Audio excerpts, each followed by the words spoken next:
Oh, per una volta che sono intervenuta io nel video dell'apertura della colazione, non ho registrato. Cosa è successo?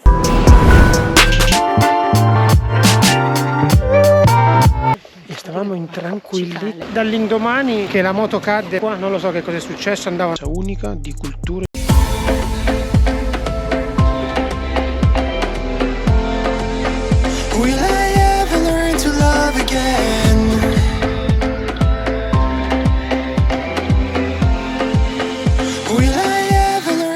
Ragazzi, buongiorno, bentornati o benvenuti sul canale. Venerdì 1 settembre 2023 sarà l'ultima colazione che faremo qui a Saranda. Da qui oggi ci sposteremo a Ksamil. Ksamil è circa 15-20 km più a sud di Saranda. Lì trascorreremo ben 3 notti ed è l'unica struttura dove trascorreremo così tanti giorni. Era già in previsione l'idea di fare più giorni di mare proprio per recuperare le forze perse nei giorni precedenti nel viaggio. Generalmente, statisticamente parlando, abbiamo sempre trovato dei problemi con le strutture degli ultimi giorni. Ci auguriamo che questa volta la tradizione venga sfatata e in qualche maniera ci troviamo bene dove andremo. La temperatura in questo momento è di circa 20-22 gradi. Da qualche giorno a questa parte, quando abbiamo lasciato Berat, il meteo è totalmente diverso. Le temperature sono più umane, qui la massima è 27-28 gradi e abbiamo lasciato quelle temperature torride di 40 gradi un po' dell'interno. Adesso ci prepariamo, rifacciamo i bagagli, carichiamo la moto e andiamo a sud, andiamo in sella.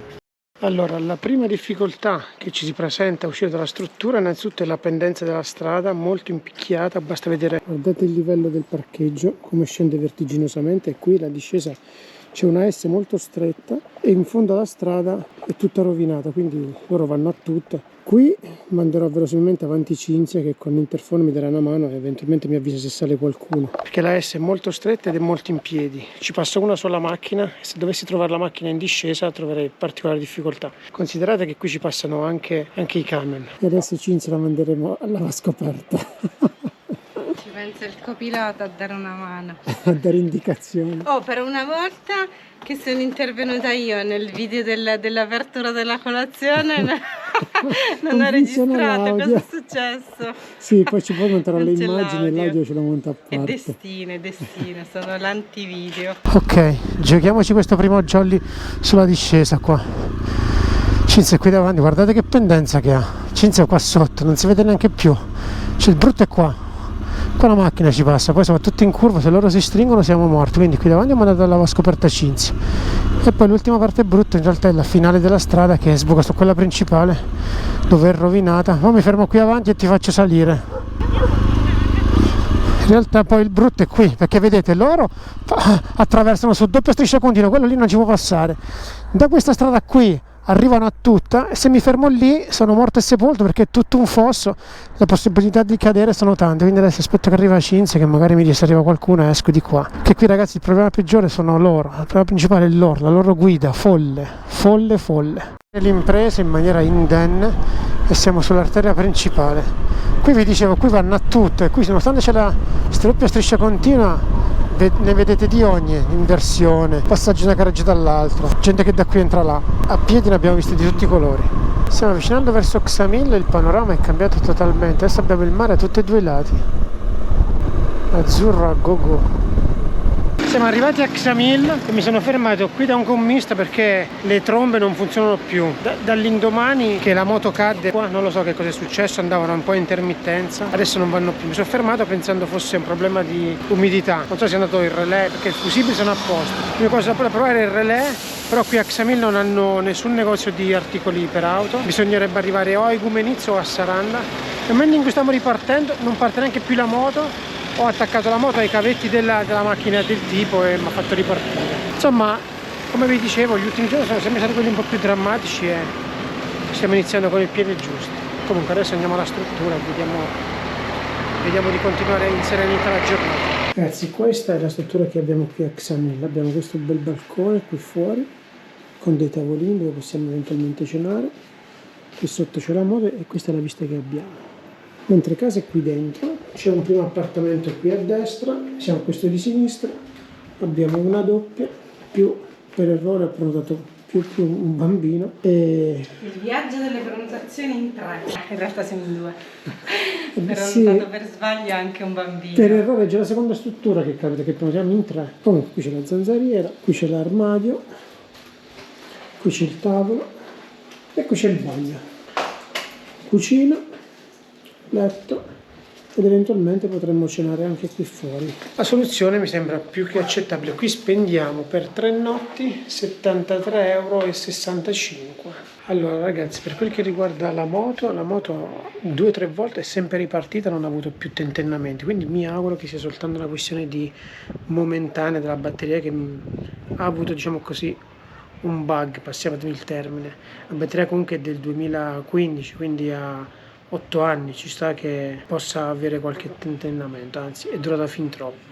Qui a Xamil tra l'altro non c'è nessun negozio di rivenditori auto, neanche per prendere un booster o prendere qualcos'altro. Addirittura il gommista, che a quanto pare qui è il punto di riferimento della situazione, mi voleva proporre di prendere una batteria per auto da mettermi dentro il bauletto della moto con dei cavetti, eventualmente arrivare alla batteria e accenderla. Questa potrebbe essere l'estrema ratio nel caso in cui dovesse avere problemi. Noi staremo qui 3 notti, quindi lui è aperto in questi giorni, al massimo userò questa di via d'uscita, ma per adesso, se ripeto, l'ho accesa 3 volte e è andata sempre a posto, quindi confido nella fortuna. Per quel che riguarda invece le trombe, credo sempre più fermamente dal rumore, dai sintomi, che sia questione di relè, ma il relè qui è praticamente impossibile recuperarlo qui a Xamil, dovrei avvicinarmi a Egumenizza o tornare dietro a Saranda, quindi a questo punto per le trombe chiuderò un occhio gli ultimi 3-4 giorni, anche se in questo posto sono estremamente utili le trombe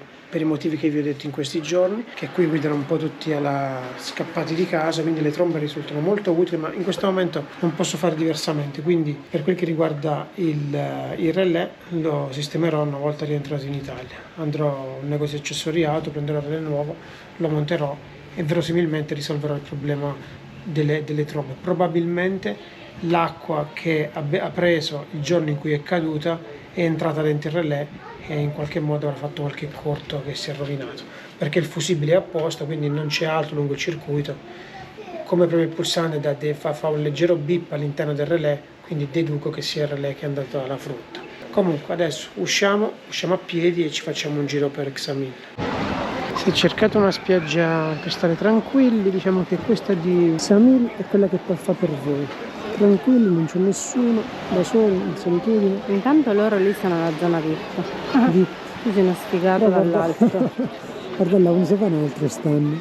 Proprio imposto da Cinzia Di Mattia, guardate qua. Una che viene qui e va in piscina, tu che pensi? Piscina ci vado a Parigi. Sicuramente il mare ha dei colori di altissimo livello però, Però adesso te lo faccio vedere da qualche metro in più in alto.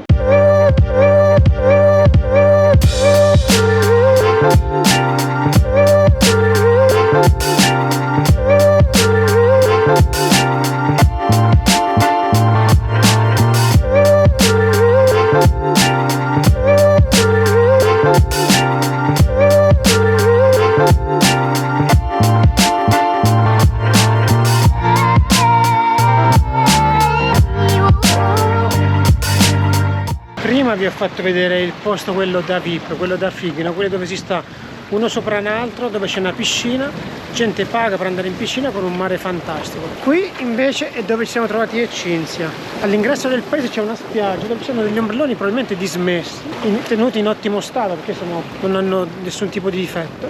Però noi ci metteremo qui. Questo è il mare che ci aspetta e esattamente dietro questa collina c'è quella ressa che vi dicevo, guardate che acqua che c'è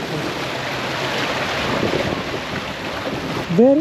Very good, tra l'altro è ventilato perché al sole oggi è preso a picchiare, oggi già segniamo un bel 32. Lì c'è Cinzia che si sta già attrezzando con le scarpette da roccia per entrare in acqua. Adesso la domanda è d'obbligo, ma la risposta io già la conosco. Guardate un po'. Cinzia, dove preferisci? Qui in single solitudine oppure in mezzo alla ressa? Io sono la regina del mare, la sirena. Ci trovo tutti i posti selvaggi dove non c'è nessuno. Secondo te quale posto posso preferire? Selvaggio o la ressa? Io la risposta la so già. Più selvaggio e più mi piace un posto. La sirena delle spiagge selvagge. Poco prima c'erano degli altri stabilimenti. Ho detto Cinzia, per curiosità, vogliamo chiedere quanto costa magari affittare un ombrellone a una sdraio? E vabbè, chiediamo, anche se io già sapevo che non saremmo mai andati. Gli chiede e gli dice 15 euro, 2 lettine e un ombrellone. Cinzia dice va bene, ok, ci pensiamo, andiamo avanti. Già sapevamo che saremmo arrivati qua. Mentre ce ne stiamo andando facciamo 50 metri. Il tipo ci fa no, 10 euro sconto. Ragazzi, qui hanno capito come gira il fumo e cercano ovviamente di tirare l'acqua al loro mulino. E questo. E quando c'era gente che fa la fila per andare ammassati, ovviamente il posto è figo lì, sia chiaro, il posto a Xamil è molto figo, molto più bello Xamil che Saranda, dice Cinzia, sicuramente. Però andare in mezzo a quella ressa, uno sopra l'altro. Invece la ressa, uno giustamente viene in ferie, preferisce la comodità. A noi la ressa non piace, la comodità sì ci piace, ma preferiamo questi posti qua, quindi non è per i 10 euro, 15, 20. Soprattutto perché qui è selvaggio. gratis. Ma poi non costa nulla per noi, tanto motivazione. Devo fare un momento selfie. Che ci vuole? Piace o non piace? Piace selvaggio. Questo posto infatti io l'avevo visto dall'alto, perché sopra siamo passati prima, mentre stavamo andando in struttura, e ti ho detto guarda qua che carino, è selvaggio, è scomodo, però è il posto che fa per noi. Infatti a piedi dalla struttura siamo arrivati qua, che tutto sommato è vicino. Ti è piaciuta questa giornata di mare? Molto. Meglio qui che Saranda. Ovvio. Molto meglio, piaciuta. Poi il postino dove stavamo era veramente carino, l'acqua era bella. Adesso si sta alzando il vento, il mare si sta muovendo abbastanza e stiamo facendo questa passeggiatina verso il centro. Inizieremo a pensare a cosa cenare stasera. Questo è uno dei tanti lidi che c'è qui. Margherita 6, prosciutto 7, 4 stagioni 9 euro, 4 formaggi 8 euro, l'ombrello costa 10. Da quest'altro lato abbiamo la birra Corona 5 euro, l'acqua 1 euro, il vino 3, la coca 2,50, cappuccino 3,50 euro. Se considerate che non c'è sorta di scontrino e si spende tanto quanto l'Italia per il bere e per il mangiare, qui perlomeno quello. Se invece considerate il dormire, prima parlavo con Cinzia, il dormire 3 notti, un appartamento fondamentalmente, abbiamo speso 73 euro, quindi meno di 25 euro in 2 a notte, quindi veramente una stupidaggine. Però per il cibo e il mangiare, vi ripeto, se badate che non fanno una ombra di scontrino, tutta questa convenienza non c'è. Con un tramonto così, solo una cena così può accompagnare solo birra, olive, caprese, tonno e Cinzia che è super abbronzata. Buona cena. Siamo usciti dopo cena, ma non ho girato delle clip perché non è altro che una discesa di bancarelle, di trobe tarocche e di locali come vedete adesso alle mie spalle. Musica a pompa, locali pieni, ristoranti pieni. Comunque la giornata al mare è stata estremamente piacevole, l'acqua è splendida. Come avete visto ci siamo messi una parte defilata e siamo stati magnificamente. Il video non lo chiudo, ragazzi, vi auguro soltanto la buonanotte perché ci vediamo domattina. Ragazzi, buongiorno, bentornati o benvenuti sul canale. Sabato 2 settembre 2023 siamo a Xamil, è il secondo giorno che stiamo qui a Xamil e ci apprestiamo a fare la colazione. Buongiorno. Colazione da campione anche oggi: pere, fichi, yogurt, caffè, succo, acqua, biscotti. Buona colazione. Siamo partiti da casa, stiamo puntando Butrint. Butrint è un posto molto carino, è un sito archeologico, dista circa 5 km da casa nostra. Stiamo attraversando Xamil che a quest'ora è ancora vivibile. Immaginate che cos'è nell'orario di punta. Ieri siamo capitati qui, nell'ora di punta era una processione, ragazzi. Poi guardate come vanno, non lo so perché vanno così. Praticamente vanno fermi, vanno a passo d'uomo e fanno creare delle code eterne. Ieri eravamo qua al gommista, non vedo l'ora di uscire da Xamil. In questo momento tra l'altro non ho neanche il clacson perché si è rotto il relè e qui i relè non se ne trovano, bisogna andare o a Igumenizza o a Saranda. A questo punto, visto che manca poco, ce ne andiamo, lo rimettiamo quando arriva. Vedete qua il clacson viene utilizzato molto perché loro sono dei cani proprio. Albania sarà pure bella, ma la parte interna, la parte meno popolosa. Qui praticamente sei un bancomat da spellare, ma poi nelle considerazioni finali vi dirò tutto quanto. Siamo usciti da Ksamil, guardate che panorami che ci sono, molto molto belli, dolci, il mare, abbiamo in questo momento sia a destra che a sinistra non si vede perché c'è questo promontorio. Tra l'altro siamo vestiti anche in maniera alla bersagliera proprio perché dista 4 km e mettersi jeans, rimanere con i jeans sotto il sole, ce la siamo rischiata oggi. Pantaloncino e maglietta, ma andiamo sempre a Reykjavik qua e via go. E davanti a voi il parco naturale di Butrint. Noi stiamo lì dove ci sono delle rovine, c'è un anfiteatro tenuto molto bene. Pensate che sono le 9:15 e ci sono 30 gradi. Qui c'è una piccola chiatta che vi fa traghettare da una parte all'altra. Vedete? Sono le auto sopra la chiatta, si sale qui e si fanno queste poche decine di metri. Oh, good. La storia di Butrinto, città, porto antico, è un frammento della storia del mondo mediterraneo. L'antica città oggigiorno costituisce la meta turistica culturale più visitata del paese. Molti dei monumenti che vi si visitano ai giorni d'oggi nella città antica sono stati scoperti dalla missione archeologica italiana diretta da Luigi Maria Ugolini, il quale ha lavorato per quasi 10 anni a Butrinto, dal 1928 al 1939. Quello che Butrinto offre oggi è un viaggio straordinario lungo le epoche della storia. Le origini risalgono all'VIII secolo a.C. La città di un tempo, il suo patrimonio conserva una testimonianza unica di cultura e civiltà ellenica, romana, bizantina, veneziana e ottomana. Secondo la mitologia classica, la città antica, conosciuta come Butrotum, è stata fondata dagli esuli che hanno abbandonato Troia dopo la caduta della città. Nell'Eneide, poema epico, il poeta latino Virgilio racconta Enea il quale ha visitato Butrinto lungo la sua strada verso l'Italia. I dati degli scavi archeologici pluriennali mostrano che intorno al IV secolo a.C. l'antico insediamento fu circondato da delle mura difensive e la città poco a poco si trasformò in un luogo di culto. Un santuario dedicato ad Asclepio, dio della medicina, fu costruito sul versante meridionale della collina dell'Acropoli. Un'inserzione del IV secolo a.C. mostra che la sua costruzione è stata resa possibile grazie alle donazioni dei fedeli al santuario. Il geografo Ecateo Mileto descrive Butrotum come un importante porto e centro commerciale sulla strada principale per la marina adriatica. Nel 228 a.C. Butrinto cadde sotto il dominio romano e nel I secolo a.C. entrò a far parte della provincia romana di Macedonia. La zona è considerata molto variegata in termini di flora e fauna che risiedono lì. Si contano 800 specie vegetali, 16 delle quali vengono considerate in via di estinzione e 12 come specie rare. Ad oggi nel complesso della zona umida di Butrinto sono stati identificati fino a 246 specie di uccelli, 105 specie di pesci e 39 specie di mammiferi, tra i quali anche molte specie con lo status speciale di conservazione. Il museo dell'antica città, riaperto nel 2005 nel castello dell'Acropoli, presenta una panoramica cronologica della storia di Butrinto dall'età del bronzo al medioevo.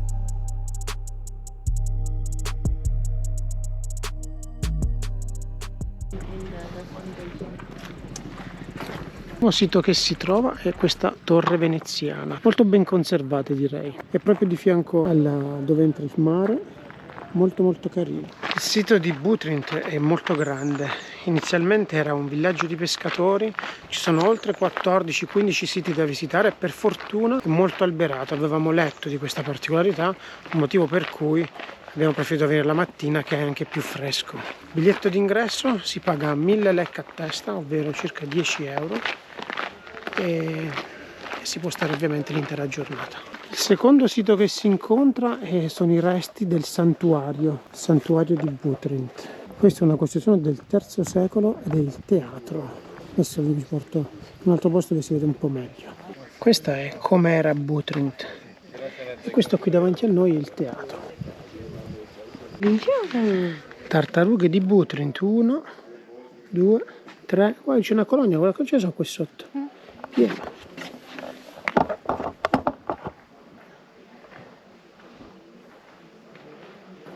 Siamo all'interno del teatro, poi ovviamente lo vedremo anche dall'alto.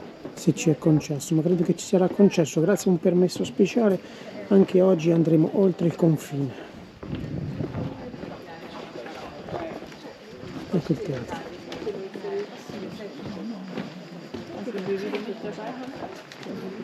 Sì, per fortuna che c'è in piano per adesso, poi si sale.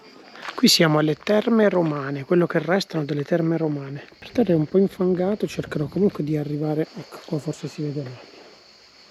Sono anche qui delle tartarughe, lì, sono molto piccole.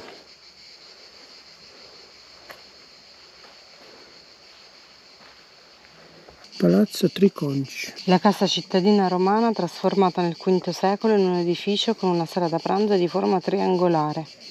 Comunque qua pare veramente di essere in un altro contesto, c'è bella tranquillità, non si sentono rumori, se non i pochi turisti che ci sono, e ci siamo messi volutamente distanti, abbiamo fatto andare avanti in maniera che sia non venivano nei nostri video, Mi senti tu veramente? e sia che non sentivamo le loro voci sotto la nostra. Senti, Cinzia, adesso il prossimo punto dove ti posterò sarà il battistero dell'inizio del VI secolo, con pavimento rivestito di mosaico, altissima qualità. E quello che abbiamo alla nostra destra in questo momento è questo. Qui si fa un passo e praticamente si è in mezzo all'acqua.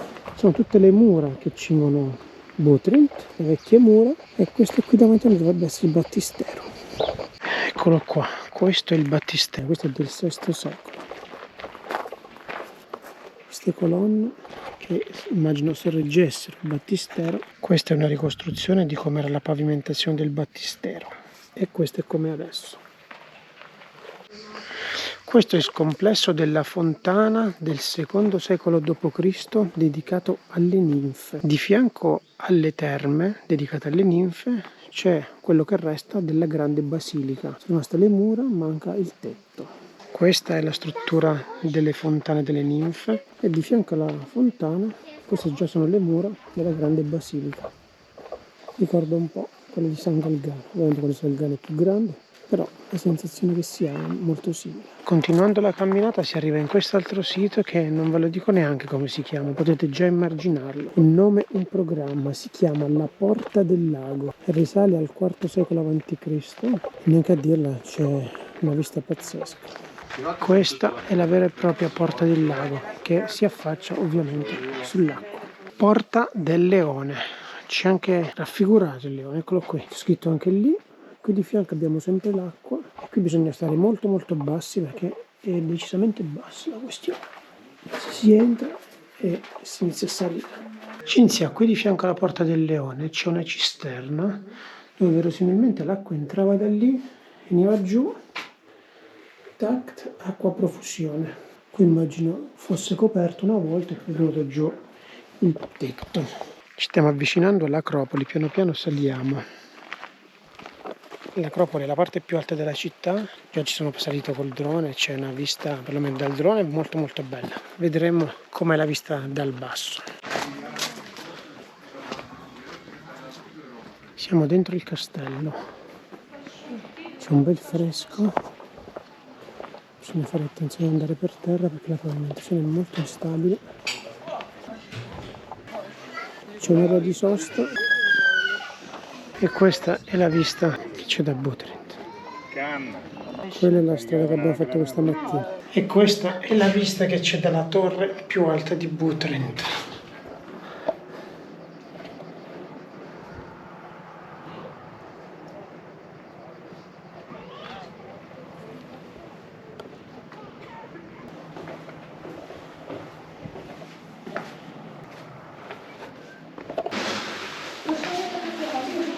Questo è il museo di Butrint.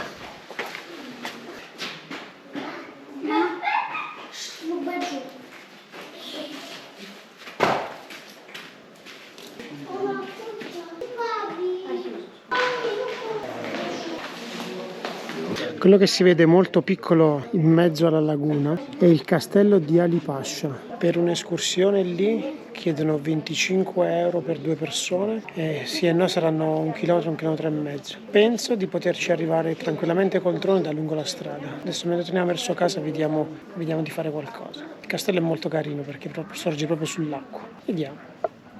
Il sito di Butrint l'abbiamo trovato estremamente pulito. A differenza dell'esterno è pieno zeppo di cestini, ci sono diverse fontane lungo il percorso, ci è sembrato di essere in un altro mondo rispetto a 4 km da qui, perché noi da qui a Ksamil sono sì e no 4 km, è un altro mondo ragazzi, un'altra realtà.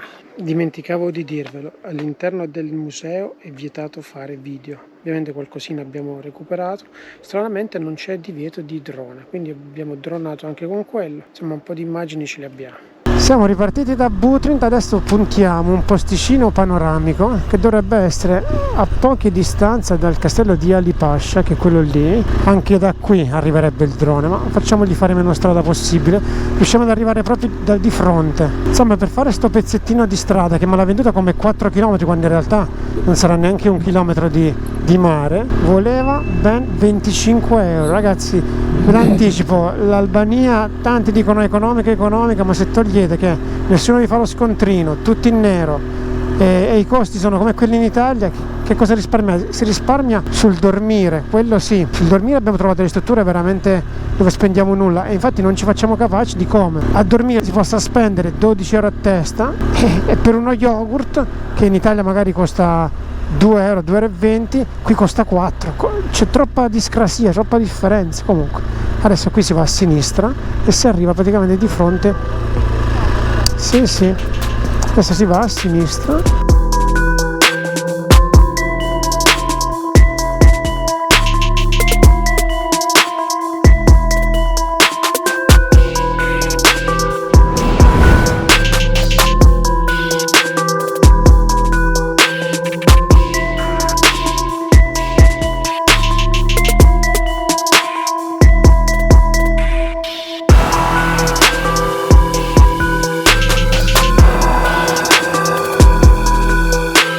Anche il castello di Ali Pasha l'abbiamo portato a casa. Alla fine ci siamo fermati in un altro punto che dista 1,5 km dal castello. Sotto di noi c'è tutto il parco naturale di Butrint. Il drone si è fatto 1,5 km andata, 1,5 km al ritorno ed è tornato con autonomia di 21 minuti. È giù in fondo il castello. Vediamo se da questa terrazzina si vede meglio, ma dubito. C'è questa terrazzina dove sotto c'è un bunker. Vediamo prima la terrazza e poi vediamo il bunker. Sarà chiuso. Questa è la terrazza che c'è sul Butrint. Il castello è dietro questa pianta, si intravede, è quello lì, da qui a lì sono 1,5 km in linea d'aria. E sotto c'è un bunker che però, come vedete, è dismesso, è chiuso, è pieno di immondizia, ma proprio c'è proprio chiuso le sbarre, non si può entrare. C'è un bunker completamente ostruito, chiuso, closet.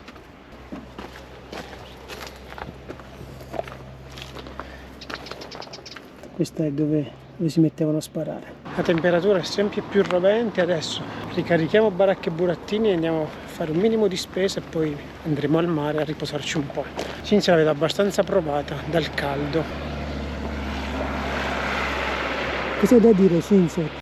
Torniamo alla nostra struttura. In realtà per arrivare ancora più vicini al castello di Ali Pasha ci sarebbe stato da fare una strada piccolina sterrata che non è niente di impegnativo, ma considerato che ho le scarpe da tennis, abbiamo i pannoloncini corti, la maglietta, non ce la siamo sentiti affrontarlo in quella maniera, fa anche molto caldo e evitiamo problemi. Guardate, vi ho fatto fare un po' più di strada al Mavic e siamo stati più tranquilli noi. Adesso andiamo a casa, mangiamo qualcosa e ce ne andiamo al mare, e quindi di conseguenza al mare ci faremo un bagnetto, ci rilasseremo e passiamo la mezza giornata di oggi, circa mezzogiorno, quindi la visita a Butrint ci ha portato via un 2 ore e mezzo, 3. Tempo da dedicare tutto assolutamente, perché il sito è molto bello, non ci aspettavamo così bello, invece ci ha sorpreso in positivo. Siamo tornati a casa da un quarto d'ora, 20 minuti, qui c'è un'arietta veramente deliziosa, si sta da Dio. E certa gente ha preparato un pranzetto altamente proteico in 5 minuti, fagioli, uova,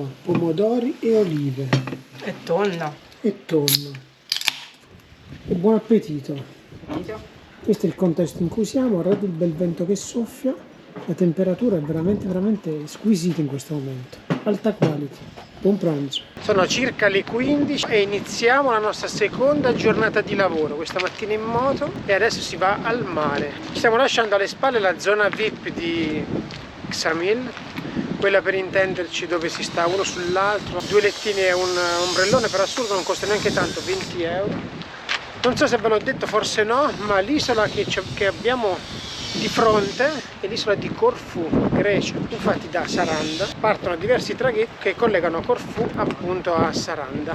Quella lì è l'isola di Corfù, che vista da qui sembra chissà quanto distante, ma in realtà quando si è nella parte più panoramica, diciamo così, di Ksamil è veramente a un battito di ciglia. Poi arriviamo noi sulla spiaggia, questi 2 lettini erano qui sotto. Abbiamo preso questi 2 lettini, ieri avevamo l'ombrellone, oggi gli ombrelloni ci sono occupati, ma in compenso abbiamo i 2 lettini. E questo è il contesto che vi dicevo. Quella lì, qui si vede meglio, quella è Corfù. Adesso però mi godo un po' di relax di mare. Anche questa giornata di mare sta volgendo al termine, ma proprio perché sono le luci del tramonto voglio provare a fare una dronatina per vedere che colori ci sono nel punto più panoramico di Ksamil, quello che è più fotografato. Siamo più o meno a mezzo chilometro dove siamo stati al mare noi, e qui si iniziano a rivedere gli stabilimenti che sicuramente fanno molta scena, ma posso garantire che dove siamo stati noi c'è un'acqua fantastica, non si paga nulla, ma soprattutto c'è tranquillità. Qui sullo sottofondo sentite moto d'acqua andare a tutte le ore del giorno e della sera e del pomeriggio. Invece grazie a me Cinzia ha risparmiato 20... grazie a te, grazie a me. 20 non è che è sempre merito tuo qui, non è sempre merito tuo, perché quel posto là l'avevo visto io quando quella mattina siamo arrivati da Saranda a Ksamil e ti ho detto qua c'è una spiaggia selvaggia scomoda, che selvaggio scomoda, però potremmo andare. Qui non è che è sempre merito tuo. Ti ho trovato pure i lettini, ti ho trovato. Tutto gratis ragazzi, gratis i contenuti, gratis i lettini. Tutto gratis. In Albania non tutto è gratis. E anche il dronaggio al tramonto è stato grandioso, colori strepitosi nel solito punto panoramico. Ragazzi, Ksamil, la Dubai albanese, la Dubai dei poveri, perché loro vogliono far sembrare un posto stra figo, ma in realtà quando la sera andate in giro vi rendete conto che ho letto questa definizione su internet, Dubai dei poveri, ed oggettivamente mi ritrovo in questa definizione, severa se vogliamo, ma estremamente realistica. Dopo una giornata di sole con un tramonto così e una location cosà, non vogliamo fare un aperitivo? Almeno una location di qualità. Location alta qualità, quindi birra, patatine, Sprite per me. Cinzia. Guardate Cinzia com'è nera, sembra uno di quelli che vendono i tappeti in spiaggia. E buon aperitivo. Dopo l'aperitivo si prepara la cena a altissimi livelli, ragù con tacchino. Il profumo di questo ragù è decisamente invitante e questo è il risultato finale. Buon appetito.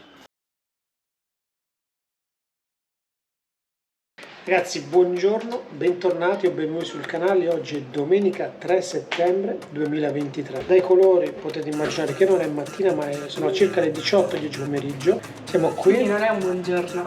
È un buon pomeriggio in realtà. Stiamo facendo un piccolo aperitivo. Non vi ho portato con noi durante la giornata di oggi perché non abbiamo fatto altro che essere al mare dalle 10 all'incirca alle 16:30. Poi siamo andati a fare la spesa, aperitivo, ceneremo. Faremo un giro per Ksamil, sarà l'ultima notte qui a Ksamil. Domani da Ksamil punteremo Igoumenitsa, però allunghiamo un po' il giro perché la nave parte domani sera, ma non vi anticipo nulla. Ero giusto un saluto al volo. Per Ksamil e Saranda conto di fare un solo video delle 2 giornate di Saranda e delle 3 di Ksamil, onde evitare di essere ripetitivo e farvi vedere più o meno sempre solo il mare, ecco, o la maggior parte del mare. Quindi un saluto al volo, noi ci finiamo l'aperitivo. Vi diamo appuntamento a domani mattina tutti in sella presto e si va a Igoumenitsa. Go! Ciao, buona serata!